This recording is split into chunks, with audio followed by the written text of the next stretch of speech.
Assalamualaikum warahmatullahi wabarakatuh.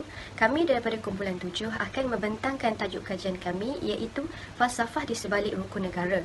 Dan kumpulan kami terdiri daripada 13 orang ahli iaitu yang pertama Muhammad Farhan bin Mahdi Amin, Muhammad Fikrullah bin Karim, Amirul Haziq bin Abdul Hadi, Muhammad Irfan bin Syamsul Arif, Khairun Najwa binti Muhammad Zaki, Wan Nur Ainadirah binti Wan Nasriki, Nik Nur Ashikin binti Azmi, Nur Mila binti Zamaluddin, Nur Afifah binti Muhammad Naim, Wan Nurul Izzah binti Wan Johan, Nurul Anis Aisyah binti Muhammad Amin, Nurul Syafiqah binti Suhaili, dan yang terakhir Nur Farah Liana binti Ahmad.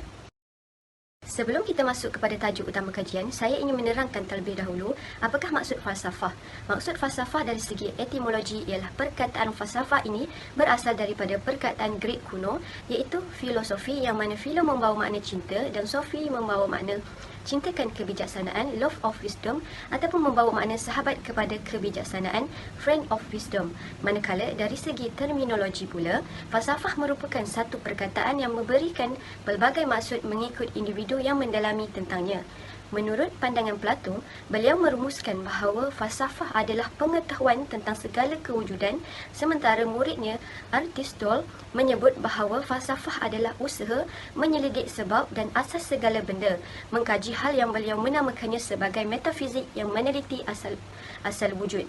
Selain itu, menurut Titus, ia mengemukakan beberapa pengertian tentang falsafah iaitu sikap tentang hidup dan alam semesta, satu kaedah pemikiran reflektif dan penyelidikan akliyah, satu peringkat yang mana memahami masalah dan satu peringkat teori atau sistem fikiran dalam usaha mencari kebenaran. Manakala falsafah Islam pula berkata, falsafah ialah ilmu pengetahuan tentang alam yang wujud dan bertujuan menyelidik hakikatnya yang sebenarnya. Menurut pandangan Ibn Rushd, beliau menjelaskan bahawa falsafah ialah penyelidikan tentang alam wujud dan memandangnya sebagai jalan untuk menemui Maha Pencipta segala ciptaan. Selain itu, menurut Ibn Tufai, ia menegaskan bahawa falsafah ialah berusaha mencari kebahagiaan dan kebenaran melalui pemikiran dan banyak lagi. Dan menurut pandangan Abdul Rahman dan Zakaria Kasa, belajar falsafah merupakan satu ilmu yang mempelajari mengenai sebuah proses memahami aktiviti-aktiviti berfikir manusia, dan falsafah itu sendiri sebuah proses memahami aktiviti-aktiviti berfikir manusia, dan falsafah itu sendiri adalah aktiviti berfikir. Seterusnya, pengertian rukun negara. Definisi umum perkataan rukun dalam Kamus Dewan edisi baru terbitan Dewan Bahasa dan Pustaka adalah dasar, pokok, asas dan sendi. Maksud negara pula adalah kawasan yang di bawah kekuasaan kerajaan tertentu. Dalam bahasa Inggeris, rukun negara Malaysia disebut dengan istilah Malaysian Five Pillars yang membawa maksud 5 tiang atau 5 penunjang Malaysia.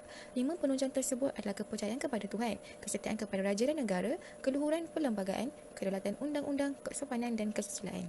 Rukun negara telah disusun atas berdasarkan keperluan dan kehendak negara, bangsa dan agama.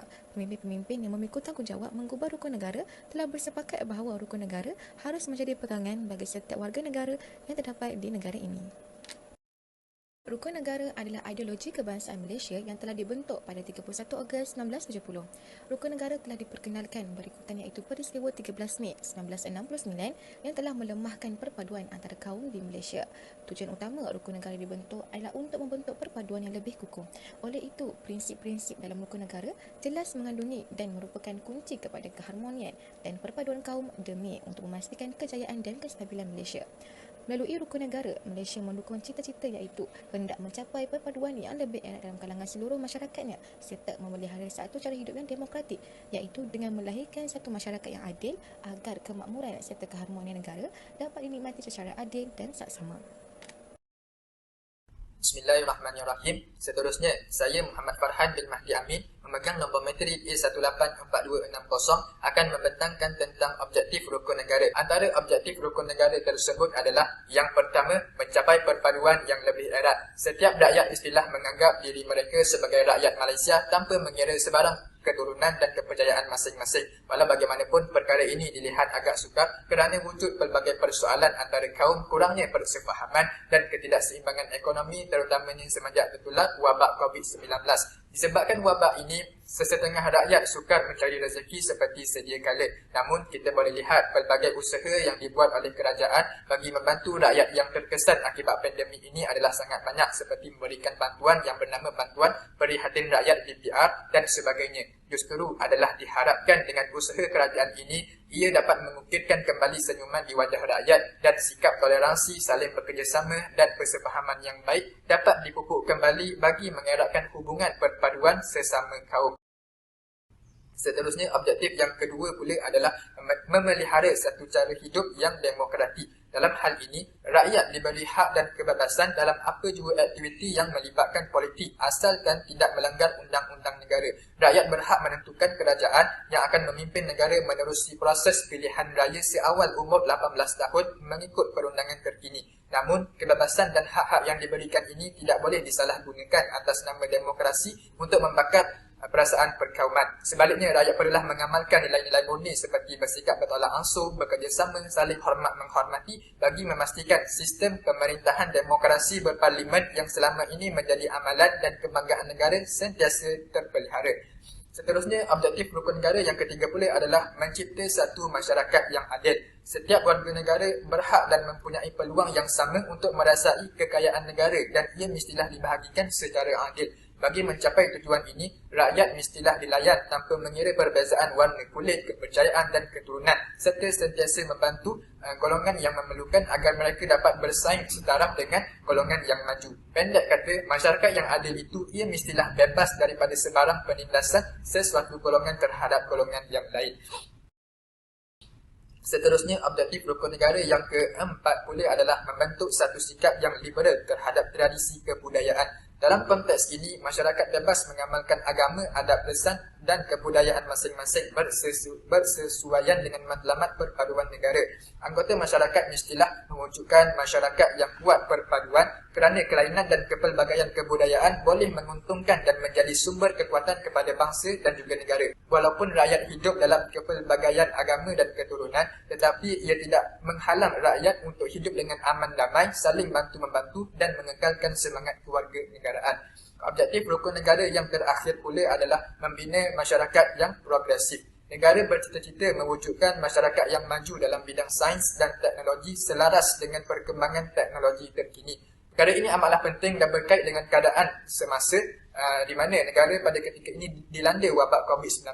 Segala ilmu berkaitan dengan sains dan teknologi digunakan bagi pengurusan dan perawatan terhadap pesakit yang dijangkiti COVID-19, termasuklah dalam isu memastikan kandungan vaksin sentiasa selamat sebelum diberikan kepada rakyat. Justru dalam usaha membina sebuah masyarakat yang progresif, semua lapisan masyarakat hendaklah memainkan peranan dan saling bantu-membantu seperti bak kata pepatah, bulat air kerana berbentung, bulat manusia kerana muafakat, sekaligus menjadikan Malaysia sebuah negara yang bersatu, maju dan makmur. Seterusnya ialah latar belakang pembentukan rukun negara. Berdasarkan kronologi, latar belakang pembentukan rukun negara bermula berikutan terjadinya peristiwa rusuhan kaum pada 13 Mei 1969 yang menyebabkan pergaduhan setempat dan menjadi konflik yang sangat dahsyat ketika itu. Rusuhan kaum yang melibatkan kematian ini seterusnya menyebabkan negara diisytiharkan darurat pada 19 Mei 1969 serta diperintah secara terus oleh Yang di-Pertuan Agong di bawah Undang-Undang Tentera. Ekoran daripada pengisytiharan ini, Perlembagaan Persekutuan dan Parlimen juga digantung serta-merta. Seterusnya, Majlis Gerakan Negara telah dibentuk bagi memulihkan perpaduan yang semakin goyah akibat rusuhan kaum yang telah berlaku. Oleh itu, sepanjang negara di bawah pimpinan Majlis Gerakan Negara, mereka telah menggubal satu ideologi bagi meningkatkan kefahaman rakyat tentang perlembagaan negara.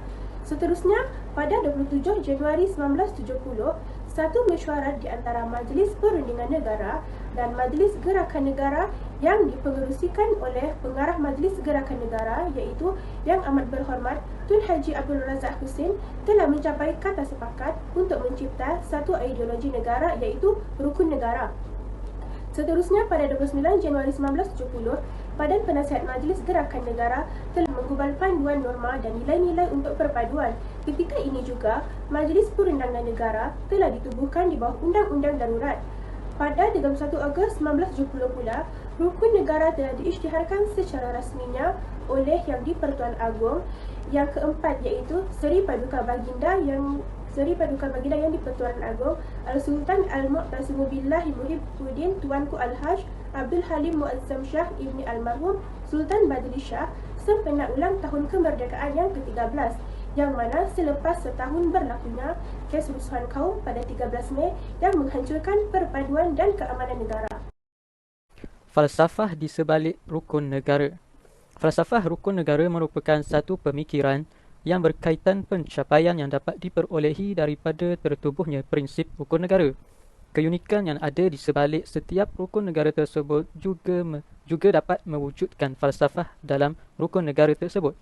Falsafah rukun negara yang pertama iaitu kepercayaan kepada Tuhan dapat mewujudkan ikatan agama agar masyarakat dapat membentuk fikiran, pertuturan dan perbuatan yang memanfaatkan diri serta orang lain, memandangkan setiap agama mengajar kebaikan.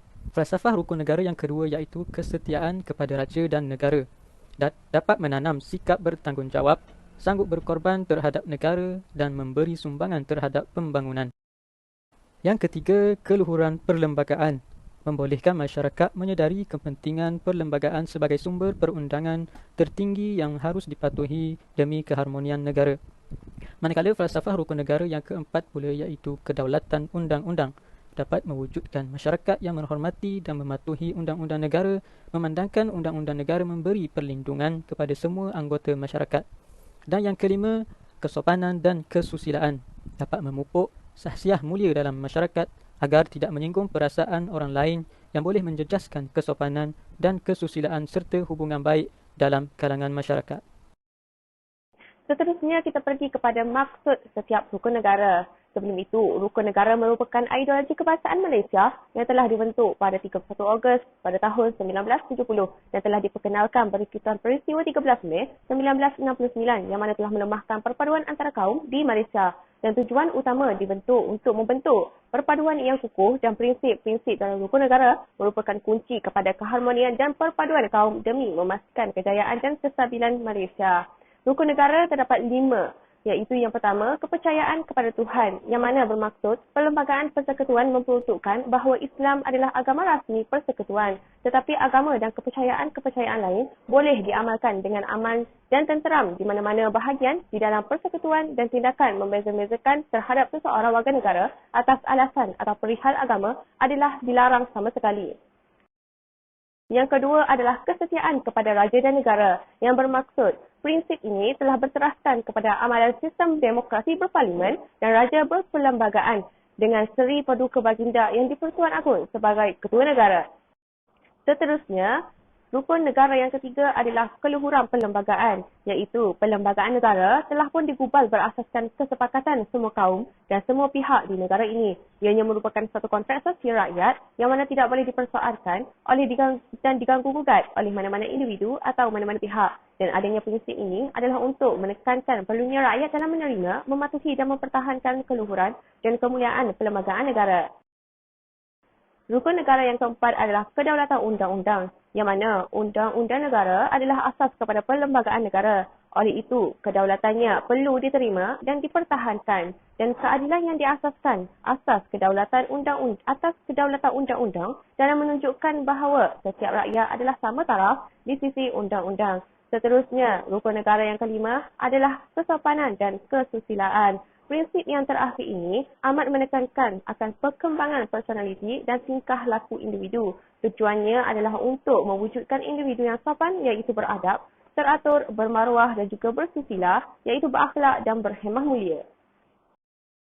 Seterusnya adalah isu semasa yang biadab.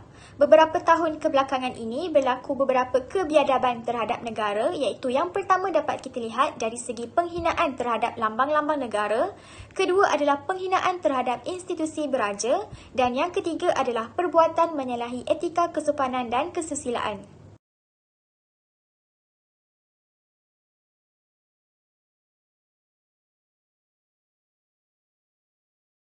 Berdasarkan kepada carta yang kita dapat lihat, bahawasanya pada tahun 2007, seorang individu bernama Namawi telah menghina lagu Negaraku dengan mengubah lagu kebangsaan negara Malaysia kepada Negara Kuku yang secara nyata adalah pelanggaran terhadap Seksyen 82 Akta Lagu Kebangsaan 1968. Pada tahun 2012 juga, terdapat seorang individu iaitu bekas Adun Kota Alam Shah, M. Monaharan telah mencadangkan supaya jalur gemilang diganti kerana menyerupai bendera Amerika Syarikat iaitu The Star Spangled Banner. Manakala pada tahun 2013, kita dapat lihat bahawasanya terdapat dua individu yang telah pun melakukan kebiadaban. Yang pertama adalah Hishamuddin Rais di mana beliau merupakan seorang aktivis yang dikatakan telah menghina jalur gemilang kerana telah mencadangkan bendera Sang Saka Malaya untuk menggantikan jalur gemilang sebagai bendera rasmi Malaysia. Yang kedua adalah terdapat sekumpulan individu yang sengaja mengibarkan bendera yang mereka namakan sebagai Sang Saka Malaya pada malam sambutan Hari Kemerdekaan ke-56 sebagai tindakan provokasi dan penafian terhadap bendera jalur gemilang.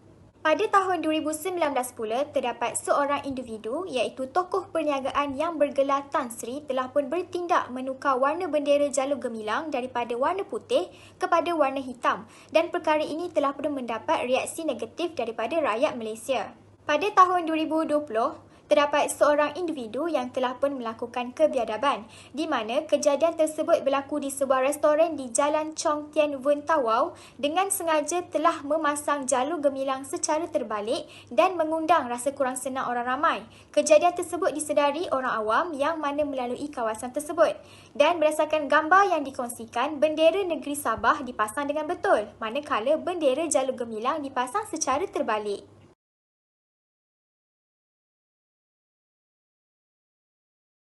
Seterusnya adalah penghinaan terhadap institusi beraja.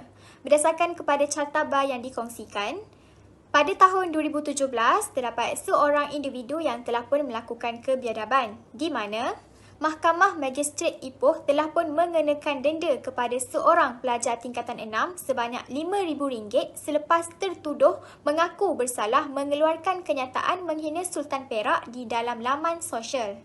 Dan pada tahun 2018 juga terdapat seorang individu yang melakukan kebiadaban di mana seorang suri rumah telah pun tertuduh menghina Sultan Muhammad V dan telah pun dihukum penjara selama 8 bulan oleh Mahkamah Session Kota Baru Kelantan. Manakala pada tahun 2019 terdapat dua orang individu yang telah pun melakukan kebiadaban.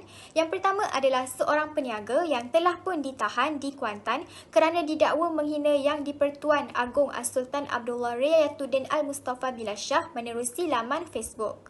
Lelaki itu berusia 45 tahun dan telah pun disiasat di bawah Akta Hasutan 1948. Selain itu, terdapat juga individu yang merupakan pemilik akaun media sosial ditahan di bawah Akta Hasutan 1948 selepas beliau memuat naik komen berunsur penghinaan terhadap Sultan Muhammad V berhubung dengan isu peletakan jawatan Seri Paduka sebagai Yang di-Pertuan Agong. Seterusnya adalah perbuatan menyalahi etika kesopanan dan kesusilaan. Seperti yang dapat kita lihat, pada tahun 2018, sebanyak 2 insiden telah pun berlaku. Di mana yang pertama, seorang artis antarabangsa dari Britain iaitu Dua Lipa telah diejek kerana dia telah pun memanggil bapanya dengan gelaran babi yang merujuk kepada ayah dalam bahasa Albania. Namun, beliau telah pun menerima kritikan dan juga kecaman serta komen yang buruk daripada rakyat Malaysia. Ini jelas menunjukkan bahawasanya rakyat Malaysia gagal untuk beradab sopan dan gagal untuk berkomunikasi dengan baik. Pada tahun 2018, terdapat sekumpulan mahasiswa daripada sebuah universiti tempatan telah pun menunjukkan sikap yang tidak baik di dalam pertemuan mereka bersama dengan Menteri Pendidikan iaitu Dr. Mazli Malik berhubung dengan pelantikannya sebagai Presiden Universiti Islam Antarabangsa UIA kerana mereka tidak berpuas hati dengan sebab yang diberikan oleh beliau untuk terus memegang jawatan sebagai Presiden UIA. Lantaran itu, wakil kumpulan mahasiswa tersebut telah pun memberi kata putus dan juga masa selama 7 hari kepada beliau untuk meletak jawatan. Dan jika beliau gagal untuk melakukan demikian, maka pihak mereka akan menggerakkan lebih ramai lagi mahasiswa untuk menentang beliau. Pada tahun 2020, seorang artis K-pop, Korea daripada kumpulan Soyoung yang terkenal dengan panggilan Babi telah dicemuh secara melampau oleh pengguna media sosial dalam kalangan anak muda Malaysia. Penyanyi itu meluahkan rasa kesal apabila ruangan komennya dipenuhi dengan ribuan mesej dalam bahasa Melayu yang mana menyamakannya dengan haiwan khinzir. Cemuhan itu menyebabkan Babi memberitahu bahawa dia langsung tidak berminat dengan bahasa yang dituturkan oleh rakyat Malaysia. Pada tahun 2021, seorang pelajar telah pun bertindak membuang buku ke dalam sungai. Ini kerana pelajar tersebut hendak meraihkan peperiksaan Sijil Pelajaran Malaysia SPM yang baru habis diduduki. Rata-rata masyarakat Malaysia mengkritik tindakan tersebut kerana tidak beradab terhadap ilmu dan sekaligus mencemarkan alam sekitar. Kesimpulannya, rukun negara bukanlah sekadar prinsip yang hanya dilafazkan dengan ikrar, tetapi ianya menuntut kesungguhan setiap warga negara untuk menghayati dan mengamalkannya. Justru itu, mengamalkan rukun negara akan melahirkan masyarakat yang bersatu padu, muhibah tanpa mengira kaum, serta bersikap saling menghormati antara satu sama lain. Dan melalui perpaduan yang kukuh juga, maka pertumbuhan ekonomi dapat ditingkatkan dan kestabilan politik dapat dikekalkan dalam sistem pemerintahan negara yang bercorak demokratik. Oleh itu, sebagai rakyat Malaysia, kita wajib mempertahankan tanah air tercinta dan keharmonian kaum daripada diremehkan oleh pihak yang tidak bertanggungjawab. Justru itu, adab merupakan perkara yang penting dalam membentuk negara yang terus harmoni. Tambahan lagi, Malaysia merupakan sebuah negara yang berbilang kaum dan bangsa yang mana mampu untuk hidup lebih aman apabila masing-masing menjaga adab dan saling menghormati antara satu sama lain di samping melahirkan masyarakat yang bersatu padu.